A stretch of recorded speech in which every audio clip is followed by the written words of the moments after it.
கிறிஸ்துவில் பிரியமானவர்களே, ஆண்டவராகிய இயேசு கிறிஸ்துவின் நாமத்திலே உங்கள் யாவரை வாழ்த்தி ஆசீர்வதிக்கிறேன். இந்த நாளுக்கென்று தேவன் நமக்கு அருளியிருக்கும் ஜீவ வார்த்தை சங்கீதம் 90 அதிலே 17வது வசனம். அந்த வசனத்தின் ஒரு பகுதியை நான் வாசிக்கிறேன். எங்கள் கைகளின் கிரியையை எங்களிடத்தில் உறுதிப்படுத்தும், ஆம் எங்கள் கைகளின் கிரியையை எங்களிடத்தில் உறுதிப்படுத்தி அருளும். என கேட்கிற தேவனுடைய பிள்ளைகளே, இந்த விண்ணப்பம், இந்த வசனம், இதன் ஒரு அர்த்தம் என்னவென்று சொன்னால், ஆண்டவரே எங்கள் கைகளின் கிரியைகளை உறுதிப்படுத்தி நாங்கள் எடுத்து செய்து கொண்டிருக்கிற காரியங்கள் வாய்க்கும்படி செய்யும்.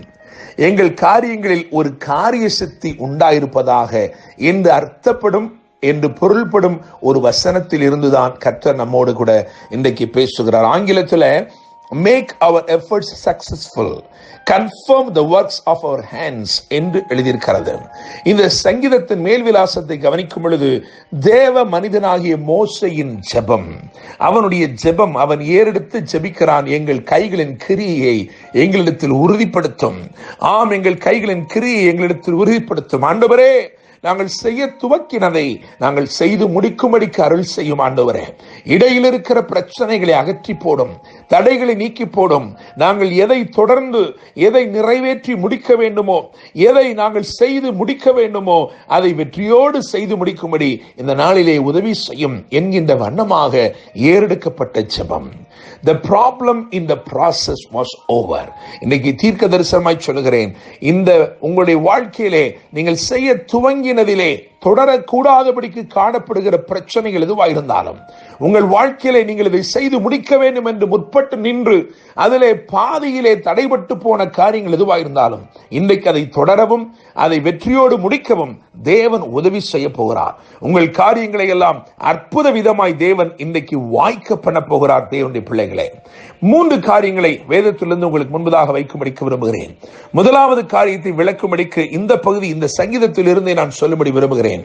தேவ மனிதனாகிய மோசேயுடைய ஜெபம், ஏன் இந்த ஜெபம் ஏறெடுக்கப்பட்டது என்று சொன்னால், 3 நாட்களில் சென்றடைய வேண்டிய கானானை காணாமல் 40 வருடங்கள் வனாந்தரத்திலே அவிசுவாசத்து நிமித்தமாயும் கீழ்ப்படியாமை நிமித்தமாயும் அலைந்து கொண்டிருந்தார்கள். அந்த 40 ஆண்டுகளின் இறுதியிலே எல்லாரும் சோர்ந்து போய், எல்லாரும் தளர்ந்து போய் இருக்கும் பொழுது மோசே ஏறெடுத்த ஜெபம் தான் இது. அவன் ஜெபித்தான், ஆண்டவரே, ஆண்டவரே, தேவரீர் எங்களை சிறுமைப்படுத்தின நாட்களுக்கும் நாங்கள் துன்பத்தை கண்ட வருஷங்களுக்கும் சரியா எங்களை மகிழ்ச்சியாக்கும் என்று கேட்டான். 9ஆம் வசனத்தை கவனிக்கும் பொழுது, எங்கள் நாட்கள் எல்லாம் உமது கோபத்தால் போய்விட்டது, ஒரு கதையை போல் எங்கள் வருஷங்களை கழித்து போட்டோம், கானானை காணவில்லையே என்று ஜெபித்தான். யாத்திராமம் 33:13 கவனிக்கும் பொழுது, உமது வழியை எனக்கு அறிவியும் என்று கேட்டான். என கேட்கிற தேவனுடைய பிள்ளைகளே, அவனுக்கு பதில் கொடுத்தார். யாத்திராமம் 33:17 என் கிருபை உனக்கு தருகிறேன், என் கிருபை உன்னை நடத்தும் என்று வாக்கு கொடுத்தார். தேவனுடைய பிள்ளைகளே, இந்த ஜெபத்திற்கு பிறகுதான் தேவன் யோசுவாவை எழுப்பி இந்த ஜனத்தை கொண்டு போய் கானானிலே சேர்த்தார். எனவே முதலாவது பிரச்சனை, அவர்கள் வழி நடந்து போகையில் வழியை காணவில்லை என்கின்ற பிரச்சனை. அந்த பாதையிலே இருந்த பிரச்சனை கர்த்தர் அற்புத விதமாய் மாற்றி அந்த ஜனம் கானானிலே போய் கால் மிதிக்கும்படி கர்த்தர் கிருபை செய்தார். மோசேக்கும் கிருபை கிடைத்தது. கிறிஸ்து இயேசுவின் நாட்களிலே அவனும் அந்த கானானுக்குள்ளே, அதாவது மறுரூப மலையிலே வந்து நிற்கும்படிக்கு தேவன் அவனுக்கும் அனுக்கிரகம் செய்தார்.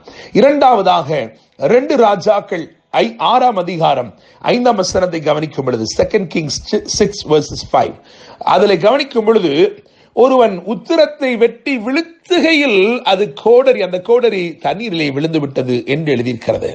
அப்பொழுது தேவ மனுஷனாகிய எலிசா கேட்கிறான், எங்கே விழுந்தது என்று சொல்லி இடத்தை காண்பித்த போது வேதம் சொல்கிறது, அவன் ஒரு கொம்பை வெட்டி, அதாவது ஒரு கிளையை வெட்டி அதை அங்கே எரிந்து அந்த கோடரியை மிதக்கப்படினான் என்று எழுதியிருக்கிறது.